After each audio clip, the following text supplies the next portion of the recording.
Bonjour tout le monde. Alors, dans ce petit vidéo, on va revoir ensemble comment dessiner un atome selon le modèle atomique simplifié. Alors, je vous rappelle, le modèle atomique simplifié, il est venu après le modèle de Rutherford-Bohr.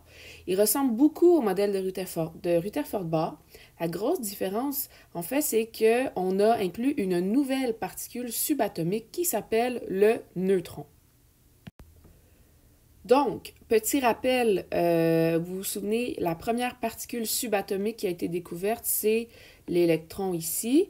L'électron, si on se souvient bien, il a été découvert par Thomson. Et Thomson a décrit l'électron comme étant une particule de charge négative et comme étant une très, très, très petite particule.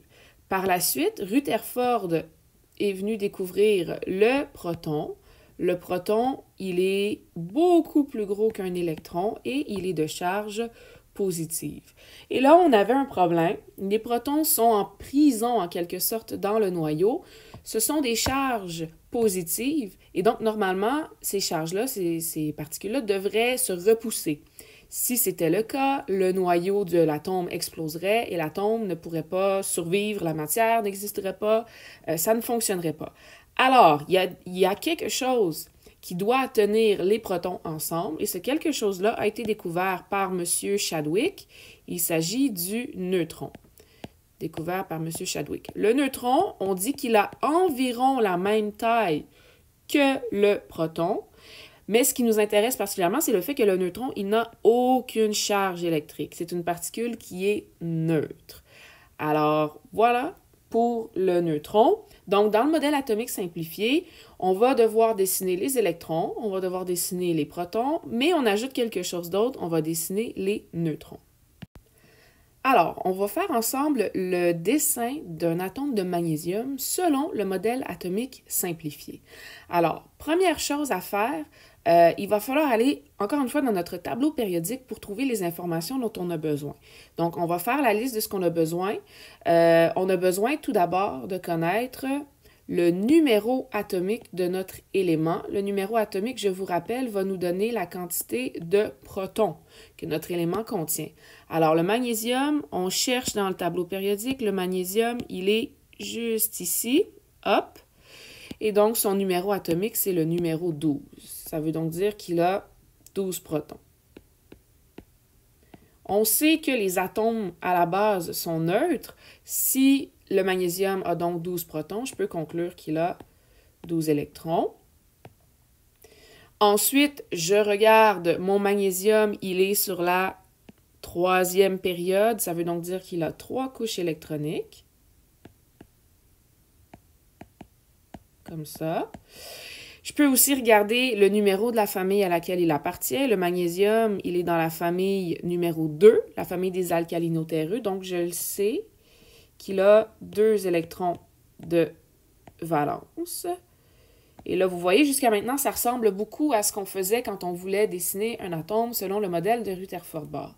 Mais là, je vais avoir besoin d'une information supplémentaire qui est le nombre de neutrons. Comment est-ce que je vais trouver le nombre de neutrons? J'ai encore besoin de mon tableau périodique. Donc, on va zoomer un petit peu pour essayer d'aller voir mon atome un peu plus proche. Donc, je suis toujours au niveau du magnésium. J'ai besoin d'une autre information qui s'appelle le nombre de masse. Le nombre de masse, il est symbolisé par la lettre A, comme ça ici. Pour trouver le nombre de masse, je dois prendre le nombre qui est en chiffres décimaux, juste en dessous du symbole chimique, et je l'arrondis. Donc, ce nombre-là, on l'a vu en classe, c'est la masse atomique.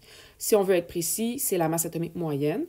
Et donc, si je prends ce chiffre-là, 24,31, et que je l'arrondis, comme vous êtes habitué d'arrondir, ça va vous donner le chiffre 24. Et 24 correspond au nombre de masse. Qu'est-ce que c'est le nombre de masse? C'est pas compliqué. C'est le nombre de protons plus le nombre de neutrons. Alors, dans le fond, c'est le nombre de nucléons total que je retrouve dans mon noyau. Donc, j'ai le numéro atomique qui me donne combien j'ai de protons et j'ai le nombre de masse qui m'indique combien il y a de nucléons au total. Alors, si je cherche le nombre de neutrons, tout ce que j'ai à faire, c'est faire une petite soustraction. je vais faire le nombre de masses de mon élément, moins son numéro atomique, et ça va me donner le nombre de protons. Donc, dans notre cas ici, ça va être 24 moins 12, ce qui va me donner 12 neutrons. Et là, j'ai toutes les informations nécessaires pour faire mon dessin. Alors, il y a deux façons de faire le dessin selon le modèle atomique simplifié. Le premier dessin, ça ressemble un petit peu à la configuration électronique. Donc, on va commencer par faire notre noyau, comme ça ici. À l'intérieur du noyau, je vais aller écrire combien il y a de protons, combien il y a de neutrons. Alors, 12 protons et 12 neutrons, comme ça ici. Ensuite, je vais aller faire des arcs de cercle pour faire mes couches électroniques. Donc, j'en ai 3, donc 3 couches, 3 arcs, 1, 2, 3. Et ensuite, je vais aller placer mes électrons. Donc, j'ai 2 électrons sur la dernière couche. J'en ai 2 ici. J'en ai 8 ici. Et voici le dessin de mon atome de magnésium selon le modèle atomique simplifié. On peut aussi le faire de cette façon-là, en fait, de la façon qui ressemble un peu au modèle de Rutherford-Bohr en faisant des cercles complets. Donc, on a toujours notre noyau au centre. On écrit encore le nombre de protons et le nombre de neutrons. Et là, à la place de faire des arcs de cercle, je vais faire des cercles complets. Donc, une couche, 2 couches, 3 couches. Et je vais aller dessiner mes électrons. Donc, 2 électrons de valence que je peux placer tout de suite sur ma dernière couche. Et ensuite, je remplis les autres couches. 2 électrons sur la première couche pour qu'elle soit remplie au maximum. Et finalement, 8 électrons sur ma deuxième couche pour qu'elle soit également remplie complètement. Et si j'additionne, ça me donne bel et bien mes 12 électrons. Donc, c'est le modèle atomique simplifié que j'ai représenté ici. C'est aussi simple que ça.